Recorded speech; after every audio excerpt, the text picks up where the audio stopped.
ஜாதி கலவரத்தை ஏற்படுத்தும் மாவி செல்வராஜ், தமிழ்நாட்டின் சாபக்கேடு மாவி செல்வராஜ், இது போன்று பலவிதமான விமர்சனங்கள். அவரோட படம் ஏதாச்சும் ஒன்று புதுசாக ரிலீஸ் ஆகுதுன்னா அதோடு சேர்ந்தே வரும். அது போன்று இப்போ ரீசெண்டாக ரிலீஸ் ஆன பைசன் காலமாடன் அவருடைய படத்தோடு சேர்ந்து பலவிதமான விமர்சனங்கள் இது போன்று வந்துள்ளது. அது உண்மையா? நிஜமாலே மாவி செல்வராஜோட ஒவ்வொரு படத்துலையும் அவர் ஜாதி கலவரத்தை ஏற்படுத்த ட்ரை பண்ணுறாங்க. அதுபோல் இப்போ ரிலீஸ் ஆன பைசன் படத்துலையும் அவர் அதை தான் பண்ணியிருக்காங்கன்ட்டு நம்ம பார்க்க போகிறோம். இது இல்லாமல் மாவி செல்வராஜன் மீது தனிப்பட்ட விதமாக சில கருத்து முரண்பாடுகள் எனக்கு பர்சனலாக உண்டு. அது என்னென்றும் நான் சொல்ல போகிறேன். இது ஒன்றும் இல்லாமல் இப்போது ரீசெண்டாக ஒரு இன்டர்வியூவில் மாவி செல்வராஜன் மீது எழுப்பப்பட்ட ஒரு சின்ன கேள்வி, அந்த கேள்விக்கு அவர் அளித்த பதில் பார்த்தீங்கன்னா ஒரு விமர்சனத்துக்குள்ளாக நம்மளுக்கும் அதில் ஏற்பட சில பல முகங்கள் உண்டு. இது எல்லாத்தையும் இந்த வீடியோ நம்ம பார்க்க போகிறோம். நான் பெற்ற செல்வமே சொல்தோ என்று உன்னை விட்டால் யாரும் இல்லை. நாள்தோறும் அம்மாடி கண்ணீர் சிந்த கண்ணில் இன்னும் நீரும் இல்லை. முதலில் ஜாதி சண்டையை ஏற்படுத்தியாக மாவி செல்வராஜ் அப்படின்னு கேட்டிங்கன்னா, இப்போது ரீசெண்டாக ரிலீஸ் ஆன அந்த பைசன் படத்தை வச்சே வரும். பைசன் படத்தில் பார்த்தீங்கன்னா ஒடுக்கப்பட்ட சமூகத்தை சேர்ந்த ஒரு மகன், அதாவது அவர் கபடி பிளேயர், அவனுடைய லைஃப்பில் அவன் எவ்வளோ சிக்கல்கள் எவ்வளோ எதிர்ப்புகளை தாண்டி அவர் மிகப்பெரிய கபடி பிளேயராக வந்து ஆனான்றதுக்கான உண்மை சம்பவம் தான் இந்த பைசன். இதில் முக்கியமாக பார்த்தீங்கன்னா 2 கிராமத்துக்கு இடையிலான சண்டை, அதாவது பகையால் 2 தரப்பினர்களுக்கும் ஏற்பட்ட சண்டையை பற்றி சொல்லியிருப்பாங்க. அதில் ஒரு தரப்பினருக்கு தலைவராக பாண்டியராஜ் என்ற கதாபாத்திரமும், இன்னொரு கிராமத்துக்கு தலைவராக தங்கப்பாண்டி என்ற கதாபாத்திரமும் பேர் காட்டுறதில் இந்த மாதிரி தங்கப்பாண்டி என்ற கதாபாத்திரமும் இருந்திருப்பாங்க. இங்கே தான் என்ன விஷயம்னு பார்த்தீங்கன்னா, ஜாதி கலவரத்தை ஏற்படுத்துமாக மாவி செல்வராஜ் ஒரு படம் எடுக்கிறாங்கன்னா, அதாவது தாழ்த்தப்பட்ட சமூகம், அவங்களை தாழ்த்தக்கூடிய சமூகத்தை முழுக்க கெட்டவர்களாக காட்டலாம். அவங்க நினச்சா காட்டலாம். ஆனால் இங்கே பார்த்தீங்கன்னா அவங்க அப்படி காட்டலை. எடுத்துக்காட்டாக அந்த தங்கராஜ் என்ற கதாபாத்திரம் பார்த்தீங்கன்னா லால் அவர் தான் பண்ணியிருப்பார். அதில் இந்த பையன் பார்த்தீங்கன்னா மிகப்பெரிய கபடி பிளேயராக அடுத்த லெவல் போவதுக்கு அந்த கதாபாத்திரம் தான் முக்கியமான ஒரு பங்களிப்பை கொடுத்துருக்கும். ஸோ இங்கே பார்த்தீங்கன்னா அவர் அப்படி காட்டியிருக்கணுன்ற அவசியம் கிடையாது. ஏன்னா ஒரு பாயிண்ட் ஆஃப் வியூவில் அவர் தான் பார்த்தீங்கன்னா ஒரு மெயினான வில்லன் அப்படின்ற மாதிரி போயிருக்கும். படம் பார்க்கும்போது நம்மளுக்கே பார்த்தீங்கன்னா ஒரு பயத்திலே இருப்போம். ஐயோ அந்த ஆள் எப்போ என்ன பண்ணுவான்னு தெரியலேன்ற ஒரு பதட்டம் நம்மளுக்குள்ளே இருந்துச்சு. அதுக்கேற்ற மாதிரி அவர் ஏதாவது பண்ணியிருந்தாலும் நம்ம அதுக்கு வந்து பெரிதளவும் நம்ம ஆச்சரியப்பட போகிறது இல்லைன்ற மாதிரி தான் இருக்கும். ஆனால் அதை தாண்டி அந்த கதாபாத்திரம் அந்த பையனுக்கு பண்ண மிகப்பெரிய ஒரு உதவி. அதாவது அந்த நேரத்தில் பார்த்தீங்கன்னா நல்ல மனுஷன்யா அப்படின்ற ஒரு ஃபீல் வந்து நம்மளுக்கு ஏற்படுத்த விதமாக இருந்துச்சு. ஸோ இது போல் ஜாதி கலவரத்தை ஏற்படுத்துமாக அவர் படம் எடுக்கிறான்னு சொல்லக்கூடியவங்க, அவருக்கு பார்த்தீங்கன்னா இந்த மாதிரி காட்சி அமைக்கணும் அப்படின்ற ஒரு அவசியமே கிடையாது. ஆனால் அவருடைய நோக்கம் அது கிடையாது. நம்மளை தாண்டி இருக்க மிச்சம் எல்லாருமே வந்து மோசமானவங்க அழுக்கணுங்க அப்படின்ற நிலைப்பாட்டில் அவர் இல்லை. அவருடைய இந்த படம் மட்டும் இல்லை, முதல் படமான பவியும் பெருமாள்லையும் என்னதான் வந்து அந்த ஹீரோ கேரக்டரை வந்து மற்ற கதாபாத்திரங்கள் ரொம்ப மோசமாக ட்ரீட் பண்ணாலும் அவங்களுடைய சமூகத்தை சார்ந்த ஒரு நபர் தான் அந்த ஹீரோவுக்கு எப்பயுமே கூட ஹெல்ப்பாக இருப்பார். யோகி பாபு கதாபாத்திரம், அந்த கதாபாத்திரம் பார்த்தீங்கன்னா ஜாதி பார்த்து அந்த அவர் கூட பழக மாட்டார். அது அவரே ஒரு இடத்துல சொல்லியிருப்பார், ஜாதி பார்த்தாடா பழக அவங்ககிட்டன்ட்டு. இது போன்று எண்ணத்தோட சில பேர் இருக்காங்க. அதுவும் நம்ம ஏற்றுக்கக்கூடியது தான்.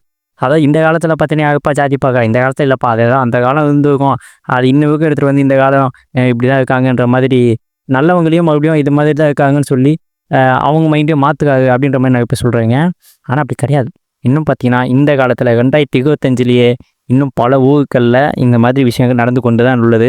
எக்ஸாம்பிளுக்கு நான் ஒரு வீடியோ ஒன்று காமிக்க பாருங்க. இன்னைக்கும் 2025 எங்களுக்கு முடி வெட்டுறது கிடையாது, டீ ஷாப்பில் டீ தரது கிடையாது, ஹோட்டலில் சோறு போகிறது கிடையாது, பொது இடங்களை அனுமதிக்கிறது கிடையாது, மண்டபத்தில் போய் நாங்கள் ஃபங்க்ஷனில் கலந்துக்க முடியாது. நீ தனியாக நின்று நான் தனியாக நின்று அப்படின்னு சொல்லுவாங்க சார்.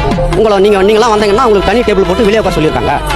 திருவண்ணாமலை மாவட்டம் தண்டராம்பட்டு தாலுகாவில் அமைந்துள்ளது தென்முடியூர் கிராமம். விவசாயம் பிரதான தொழிலாக உள்ள இந்த கிராமத்தில் 1000க்கும் மேற்பட்ட பால்வாடி ஸ்கூலில் சேர்க்கறதுக்கு முடி வெட்ட கடைக்கு முடி வெட்ட போனோம். அவன் 2 வயசு அவனுக்கு. அப்போ அவனை முடி வெட்டுறதுக்கு அவர் மறுத்துட்டார். ஒரே காரணம் சாதி. அங்கே வந்து வேற ஒரு நலத்தமிழ் முன்னாள் தலைவர் முடி வெட்டி பண்ணியிருந்தார். அவரும் வந்து எதுவுமே கேட்கல, அவன் வெட்டி விடணும்னு சொல்லவே இல்லை. நாங்களும் கேட்டு பார்த்துட்டு போய் புகார் கொடுத்தோம். புகார் கொடுத்து வழக்கு போட்டாங்க அவர் மேலே.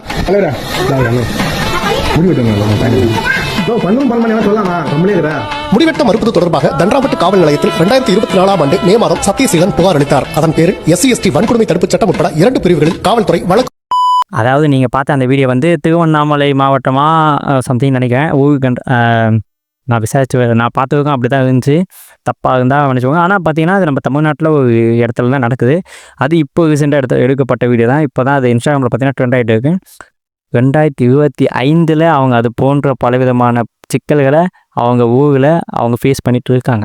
இப்போது நீங்கள் நல்லா பாருங்கள், அந்த இடத்துல இருந்து அந்த கிராமத்துலேருந்து இந்த 2025 அந்த கிராமத்துலேருந்து ஒருத்தன் வெளியே வந்து மாரி செல்வராஜ் போலவே மிகப்பெரிய ஒரு டைரக்டராகவோ ஆனதுக்கப்புறமா அவனுக்கு என்ன அநீதிகள் நடந்துச்சோ அதை ஒரு ஃபிலிமாக எடுக்கக்கூடிய அந்த உரிமை அவங்ககிட்ட இருக்குது. அவன் எடுக்கலாம், அவன் பட்ட கஷ்டங்கள் எல்லாத்தையும் அவன் வந்து ஒரு ஃபிலிமாக எடுக்கலாம். அப்போ அவன் திரையரங்கில் அவன் பட்ட கஷ்டத்தை நான் இந்த மாதிரி கஷ்டப்பட்டுருக்கேன்ட்டு காமிக்கலாம். ஸோ உடனே நம்ம அந்த காலத்தில் என்னடா நீ பட்ட காலம் ஏதோ 2025 பட்ட, இப்போ 2030 வந்துட்டு இப்படிலாம் சொல்கிற, இப்போல்லாம் ஜாதி இல்லை அப்படின்னு சொல்ல முடியாது அவங்ககிட்ட போயிட்டு. அவன் கஷ்டப்பட்டுருக்கான். ஸோ அதை அவன் சொல்ல தான் செய்வான். நம்ம அதை பார்த்து தான் ஆகணும். இதை தாண்டி எனக்கு பர்சனலாக மாரி செல்வராஜ் மேலே இருக்கும்போது கருத்து முரண்பாடு என்னென்னா, அவர் பார்த்தீங்கன்னா எல்லா படத்துலையும் இல்லை, முக்கியமாக இந்த பைசன்லேயே சொல்கிற பைசனில் மோஸ்ட்டாக பார்த்தீங்கன்னா இந்த ரேடி மக்கள் முன்னேற்ற கழகத்துடைய பல சிம்பிள்கள், அதாவது நம்ம கருணாநிதி அவர்களுடைய அந்த அடையாளமாகட்டும், இது போன்ற பல அடையாளங்கள் ஒரு கட்சிக்கு சார்ந்தே இருப்பது எனக்கு ஒரு சந்தேகன்றதை தாண்டி அவங்க கட்டாயப்படுத்தி அதை வைக்கணும்னு சொல்கிறாங்களா இல்லை அவரே வைக்கிறான்னு தெரியல. ஆனால் அப்படி வைக்கிறது எனக்கு பிடிக்கல. அதனால் என்ன சொல்ல இந்த மாதிரி ஜாதிய ஒடுக்குமுறைக்கெலாம் எதுக்காக அவங்க ஏதாவது பாடுபட்டாங்கன்னு சொல்லுவாங்க, இல்லைனா வந்து அந்த காலத்தில் நடந்த ரியாலிட்டியை எடுத்துகிட்டு வரணுன்ட்டு அப்படியே அங்கே என்ன நடந்திருக்கோ அதை அப்படியே வைக்கிறாங்கன்னு எனக்கு தெரியல. ஆனால் பார்த்தீங்கன்னா அந்த மாதிரி அந்த ஒரு கட்சிக்கு சாதகமாக அந்த மாதிரி அவர் காட்சிகளில் அவங்களுடைய அடையாளங்கள்லாம் வைக்கிறது வந்து எனக்கு பர்சனலாக பிடிக்கல. ஏன்னா இப்போ தமிழ்நாடு நாசமாக போய்கிட்டு இருக்கிறதுக்கான காரணம் என்னவென்று நான் எதுவும் சொல்லப்பா. இதை தாண்டி இப்போ ரீசெண்டாக நடந்த ஒரு இன்டர்வியூன்னு தான் நினைக்கிறேன். அதில் ஒரு பையன் கேட்குறான், பிளாக் உமன் நடிக்க வைக்கிறதுக்கு பதிலாக நீங்கள் என்ன பண்ணுறீங்க, ஒரு ஹீரோயினை கண்டுபிடிச்சி அந்த ஹீரோயினுக்கு வந்து டார்க் ஸ்கின் பெயிண்ட் அடித்து நடிக்க வைக்கிறீங்க, இதுக்கு வந்து நீங்கள் ஒரு பிளாக் ஸ்கின் இருக்க ஒரு பெண்ணையே நடிக்க வைக்கலாமே அப்படின்னு ஒரு பையன் கேட்கறாப்புல. அதுக்கு பார்த்தீங்கன்னா மாரி செல்வராஜ் சொன்ன பதில் பார்த்தீங்கன்னா கொஞ்சம் இல்லை, ரொம்பவே தவறாக தான் தோணுது. அதாவது ஒரு ஊனமுற்றவங்கள கதாபாத்திரம் நடிக்க வைக்கணும்னா அதுக்குன்னு ஒரு ஊனமுற்றவங்களே கூட்டின்னு வந்து நடிக்க வைக்கணும் இல்லை, அது வந்து அவங்கள கஷ்டப்படுத்துகிற மாதிரி இருக்கும். ஸோ நம்ம தேவையான ஒருத்தங்களை ஆர்டிஸ்ட்டை போட்டு அவங்கள அது போல் நடிக்க வைக்கிற மாதிரி தான் இதுவும். ஸோ நம்ம என்ன வேணால் செய்ய ரெடியாக ஒரு கேரக்டர் ஆர்டிஸ்ட்டை கூட்டிகிட்டு வந்து தான் இதுக்காக நடிக்க வைக்க முடியும்னு அவர் சொல்கிறாருன்னா எனக்கு புரியல. அந்த பைசனில் அந்த கதாபாத்திரம் அப்படி என்ன சாகசங்கள் செஞ்சிச்சு, அந்த சாகசத்தை மற்ற யாரும் செய்ய மாட்டாங்க. அதுவும் இல்லாமல் பிளாக் ஸ்கின்னுக்கு எந்த ஆக்டர்ஸும் வந்து என்ன வேணால் செய்யறதுக்கு ரெடியாக இல்லையா, அவர் சொல்லுவது அப்படி தான் இருக்குது. அவர்கிட்டேருந்து அந்த பதில் நான் எதிர்பார்க்கல. இதுக்கு ஓப்பனாக சொல்லிட்டு போய்க்கலாம், ப்ரொடியூசர் இந்த கதையை ஒத்துக்குனதுக்கே பெரிய விஷயங்க. ப்ரொடியூசரு இல்லாமல் இது வேற நான் சொல்லி அது வந்து ஒத்துக்க மாட்டாங்க அப்படின்னு ஓப்பனாக மார்க்கெட்டிங்காக அப்படின்னு ஓப்பனாக சொல்லிட்டு போயிருந்தா கூட பரவாயில்ல. மோசமான ஒரு விடியை சொல்லிட்டு போயிருக்காரு. அவர் இன்னும் அதுக்கு தனிப்பட்ட எதுனா அதை கிளாரிஃபிகேஷன் கொடுத்தா நல்லாயிருக்கும். இல்லை இது தவறாக சொல்லிட்டு ஒத்துக்கினா கூட நல்லாயிருக்கும். ஸோ அவ்வளோதான், end of the video.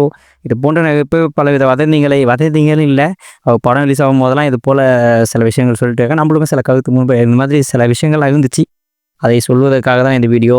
Subscribe பண்ணிக்கோங்க, லைக் பண்ணலாம், அதெல்லாம் உங்கள் இஷ்டம் ஏதோ பண்ணுங்கள். வீடியோ இது வரைக்கும் பார்த்துருந்தீங்கனாலே நன்றி.